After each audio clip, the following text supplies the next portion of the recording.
Bonjour. Comme vous avez compris, nous allons parler de sujets type ufologique. Mais le but de parler de ces sujets sont la science-fiction et toutes les séries que nous regardons tous plus ou moins, comme Battlestar Galactica, V pour Invasion. Vous savez, la série avec les reptiles qui se cachent sous une peau humaine. Si je dis pas de bêtises, il y a eu la série des années 2000 et c'était Baccarin, enfin euh, Morena Baccarin, il me semble, qui faisait la patronne de cette, comment dire ça, cette force d'invasion extraterrestre. Parce que c'était ça la série. Bon. Après, il y a tout ce qui est euh, Stargate SG1, Star Trek. Enfin, quand je disais G1 tout à l'heure, c'était pour, enfin, pour Stargate, quoi. Parce qu'il y a Atlantis et l'univers en plus, mais bon, voilà. Après, vous avez Firefly, Babylon 5, Andromeda. Attendez, il y a le truc là avec l'extraterrestre qui joue le médecin là. Je sais plus comment ça s'appelle cette série. Enfin, vous voyez ce que je veux dire. Et par extension, on peut même rajouter les 100 parce qu'il y a une petite idée d'eux parce que bon, voilà quoi. Il m'a dit qu'il s'est développé de par une pression longue à tout ce qui est en dehors de l'atmosphère terrestre, même si la maladie qu'on voit au début est autre chose, mais bon, voilà. Mais il y a quand même des pathogènes. Bon.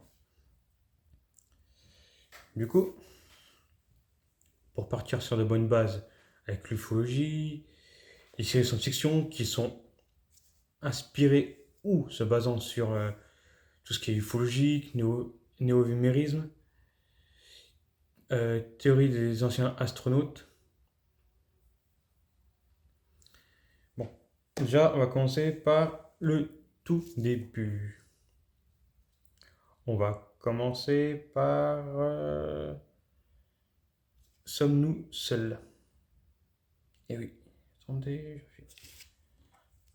sommes-nous seuls? Oui. Est-ce que techniquement on serait seul dans l'univers? La réponse est simple. Si nous trouvons des bactéries fossilisées ou bien des traces, ce qu'on appelle des briques du vivant, donc protéines, glucides et compagnie, et des éléments propres à la création de l'ADN, ça veut dire que nous ne le sommes pas. Et tout porte à croire également que des maladies euh, seraient propagées et viendraient de par des astres, des poussières et autres, entrant dans l'atmosphère. Nous avons la théorie là-dessus avec ce qu'on appelle la grippe espagnole, ou quelque chose comme ça, enfin, et d'autres maladies pourraient être liées à ça. Et même la théorie que Ebola serait due à un élément étranger à notre planète. Ceci est une théorie, mais bon, voilà. Nous partons sur cette base. Donc, on va regarder ce qui se passe sur Terre. Sur Terre, nous avons des bactéries à Yellowstone qui se développent dans un liquide contenant du pétrole. Enfin, pétrole, matière, hydrocarbures. Nous avons des bactéries qui se développent très loin et très profondément dans la côte terrestre, dans des zones humides. Nous avons des créatures et des bactéries se développant autour de cheminées hydrothermales et je trouve quel autre nom il donne là, pour les panaches dans, au fond de la mer et l'océan, où il y a tout ce qui est petits crabes et autres. Je crois que c'est dans les fosses marines où ils ont trouvé ça. Bon, enfin, il faudrait voir cher. Là, le but, c'est de parler de manière générale. Du coup, il n'y aura pas de source, à moins que j'en trouve. Voilà. Bon, nous avons des bactéries qui se développent assez profondément et dans des lieux qu'on appelle extrêmes. Donc, nous avons des bactéries, ce qu'on appelle extrémophiles, qui aiment les conditions où, en gros, seulement elles peuvent y vivre. Comme il y a des bactéries qui se développent en l'absence d'oxygène et voire suppriment l'oxygène de certaines zones. Par exemple, dans les lacs et retenues artificielles, passé un certain temps, nous trouvons de l'eau qu'on appelle rouge, pour généraliser. Dedans, il y a des bactéries qui absorbent tout l'oxygène et qui développent une matière acide. Attendez, je me rappelle du nom parce qu'en plus c'est fait partie de ma formation d'origine. On appelle ça. Enfin, si je retrouve le nom, je vous le mettrai dans la description. Enfin, si je le retrouve et si j'y pense. Mais bon, vous allez voir. Il y a deux types de bactéries. Celles qui sont liées à l'oxygène, qui développent, qui produisent et qui consomment un petit peu. Et les autres qui se développent uniquement sans. Ah oui, c'est bon. Je crois que le nom c'est anaérobie. Enfin, je vérifie vraiment. Vous voyez, dans votre composteur, par exemple, quand vous mettez de l'herbe, que c'est tassé, ça sent pas bon. Bah voilà, ces types de bactéries-là vivent en gros dans une condition extrême.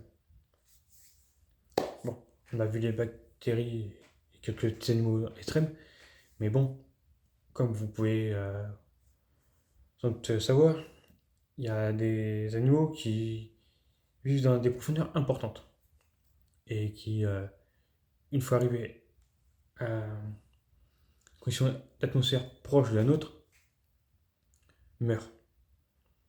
Parce que les conditions font que le corps fait clac. Nous, si on va dans ces profondeurs, ça fait tac. Ça se compresse. Eux, ça se dilate. Tout comme, vous savez, si on remonte trop vite euh, lors d'une plongée, on a le carbone qui s'accumule et qui crée une toxicité. Ben, c'est le même principe là. Bon.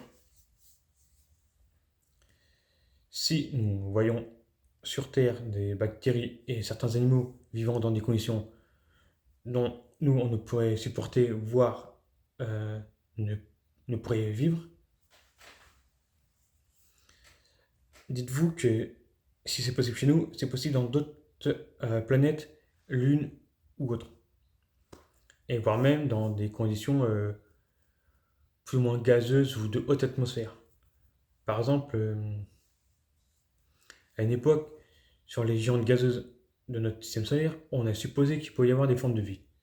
À une hauteur assez importante pour qu'il y ait une protection solaire et une atmosphère suffisamment basse pour qu'une vie puisse se développer, même bactérienne ou de tout petits animaux. En parlant de ça, ce qui va sans doute vous étonner, sur la station orbitale ISS, des astronautes ont découvert ce qu'on appelle du phytoplancton. Ou enfin du plancton quoi. Parce qu'il y a le phytoplancton, le zooplancton. Enfin, je ne sais plus exactement ce qu'ils ont trouvé, mais en tout cas, il y avait une forme de vie. Dans des petites bulles d'eau formées. Ça voudrait dire que la vie pourrait se transmettre. Bon, là, après, on est sur un point spermie, dirigé ou non. Parce que ce serait un peu compliqué de se dire que du plancton, quel que soit si c'est végétal ou animal, pourrait remonter assez haut. Je ne dis pas que c'est impossible, mais les scientifiques disent que cela serait fortement improbable. Parce que même si on dit ouais, c'est impossible, il reste toujours 1 ou 2%, ou voire même des 0, mais cela fait que si ça se cumule en des petites gouttes et que des poussières s'agglutinèrent par-dessus, on peut transmettre la vie. Bon. Après, maintenant, on va parler de Mars, du coup. Vu que c'est assez proche et qu'il y a la grande théorie et de nombreuses légendes, mythes, contes, parlons de cette planète. Surtout en ufologie. Si on part du principe que Mars contenait de l'eau et que Mars possède des grottes. Ceci est un fait. On a trouvé des zones moins denses et des trous. Donc, s'il y a eu de la vie, de l'eau, il y a de grandes chances pour qu'il y ait des zones où de l'eau resterait et serait protégée de l'atmosphère basse et des rayons solaires. Sachant qu'il y a même des circuits d'eau qui se forment sous la poussière. Donc,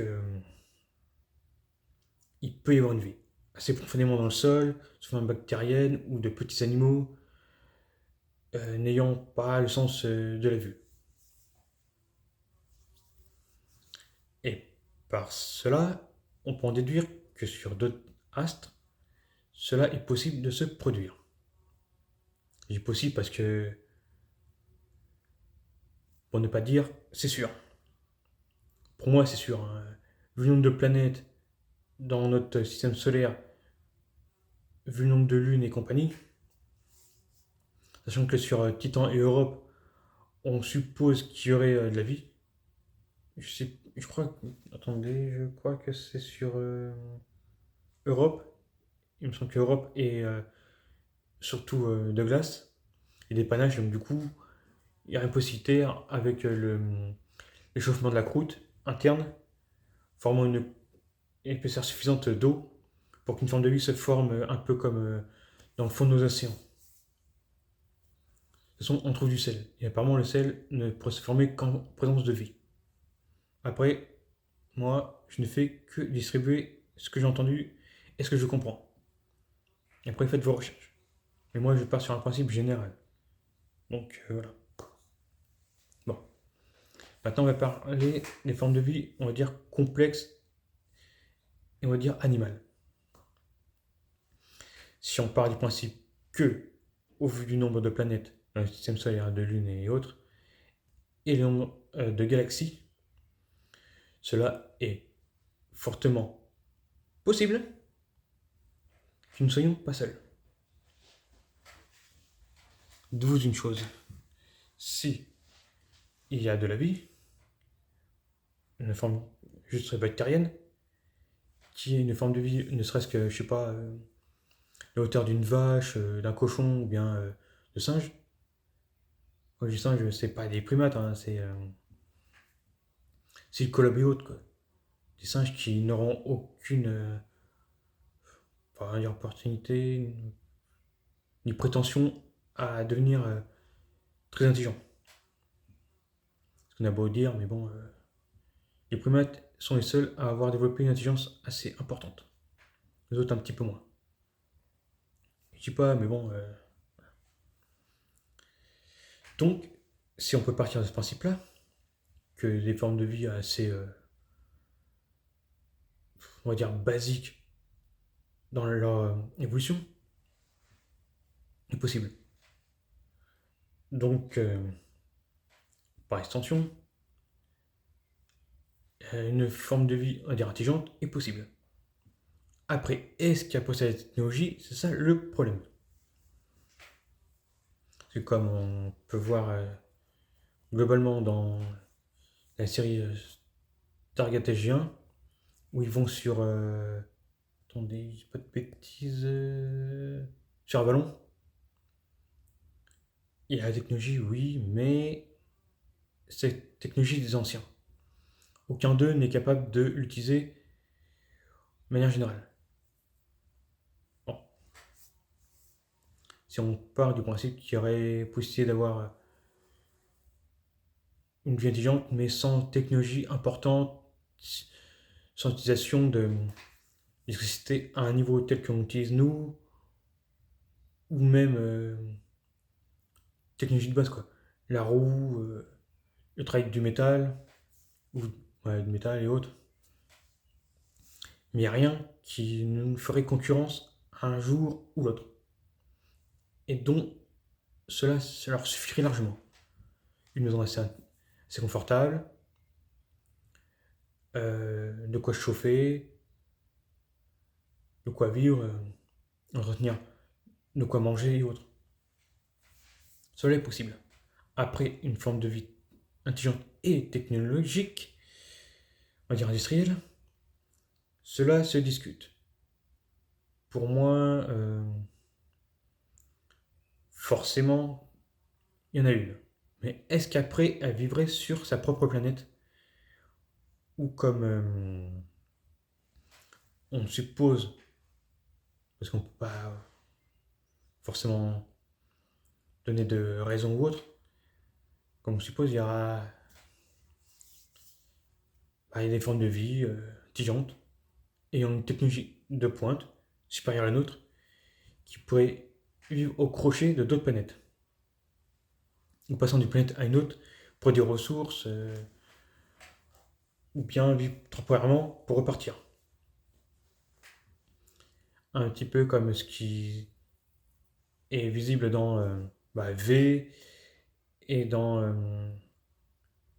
Battlestar Galactica. Après, bon, bah, il y a toujours l'histoire avec Star Trek.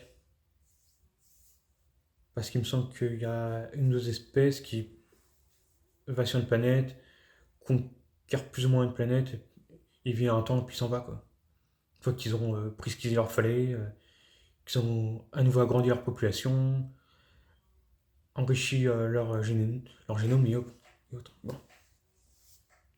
D'ailleurs, ça, c'est dans Predator. Les Yuja qui ont tendance à faire ça. Enrichir en permanence leur génome via des apports. Et c'est pour ça qu'il y a tout un tas de formes de cette espèce, qu'on appelle globalement les prédateurs. Tout comme Alien, qui, on a beau dire, certes, ressemblerait plus à des loups, si on veut ramener au règne animal, tel qu'on connaît, mais il y a toujours une idée d'enrichissement. Certes, on va dire volontaire, mais quand on regarde les films, les séries et les jeux vidéo, voire même apparemment les comics, il y a quand même une idée de sélectionner la forme de vie qui serait la plus à même de leur être un avantage. Bon. Donc on peut conclure que techniquement nous ne sommes pas seuls. Après, c'est le niveau de cette forme de vie qui est à discuter. Si on veut aller plus loin, on peut aller sur les anciens astronautes, le néo-éphémérisme qui, pour faire simple, est les dieux sont des êtres venant de d'autres planètes, soit des formes de vie drones, donc ce qu'on va appeler les robots un peu comme Tesla propose, un peu comme les Japonais proposent, une forme de vie synthétique, ayant possiblement euh, la conscience d'un être physique biologique qui se transmettrait d'une coquille synthétique à une autre, ou une intelligence artificielle ayant une forme de conscience proche d'une forme de vie biologique. Un peu comme on peut voir dans Transformers. Ou un mélange des deux. Une forme de vie synthétique qui servirait d'une forme de vie biologique pour vivre. donc une forme symbiotique. Même si cette forme biologique pourrait être parasitaire. Servant de cette coquille synthétique pour pouvoir avoir accès à de l'eau et des nutriments et absorber ça un peu comme les lichens, en absorbant ce qui est en son contact direct et pouvant même s'adapter à certaines conditions, donc ayant une forme de mutation rapide. Bon, du coup, on est d'accord, ne serait-ce que les bactéries sont possibles sur d'autres planètes. Après, le niveau de développement, on va dire animal, est à discuter. Et une fois qu'on a conclu que cela est une possibilité, on peut conclure qu'il y a possiblement une forme de vie proche de la nôtre. Quand je dis proche, en gros, c'est une tête, deux bras, deux jambes. Ayant, on va dire, une civilisation, ne serait-ce que moyenâgeuse, ou proche de ce qu'on peut dire des hommes de caverne. Autrement dit, simple, sans technologie comme la nôtre, mais faisant société. Avec des guerres et autres, mais bon, rien de bien méchant. Et après, on peut se faire une petite théorie d'une forme de vie intelligente ayant une technologie proche ou supérieure de la nôtre. Si on part du principe qu'il y a une forme d'intelligence technologique, si elle est proche de notre point de vue technologie, nous ne rentrerons jamais en contact. Sauf si nous nous déplaçons ou que eux se déplacent.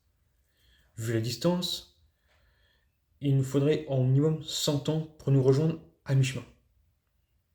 Parce que jusque-là, si on regarde les données que nous avons, au plus proche, on ne détecte aucun élément technologique pouvant nous faire croire que on pourrait communiquer. Même si certains, une Fuji, supposent que cela s'est fait avec une technologie supérieure à la nôtre, voire même qui est des contacts. Cela est un autre débat. Moi, personnellement, euh, je ne dis rien dessus. Tout simplement parce que certaines choses, certains avis doivent être extérieurs à tout ça.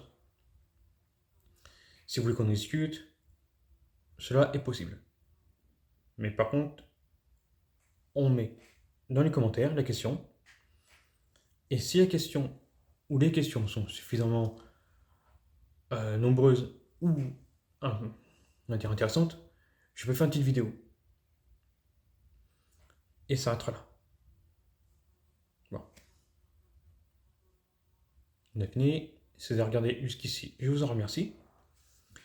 N'oubliez pas les commentaires pour votre avis, vos questions, faire un débat. Si besoin, je fais une vidéo pour qu'on en discute encore. Si vous souhaitez, vous pouvez mettre un petit like ou un dislike, partager la vidéo et vous abonner. Tout cela est peu, mais cela est important pour moi. Parce que le but est surtout de partager une passion. Et cette passion est liée aux éléments de science-fiction. Comme vous savez, je pars sur le début. Pour ensuite venir à Stargate, Star Trek, Battlestar Galactica, Andromeda et toutes les autres séries. Et leurs différentes branches et saisons. Et si vous souhaitez, vous pouvez même ajouter des films et séries science-fiction. Ça peut toujours être intéressant. Allez, au revoir, à une prochaine.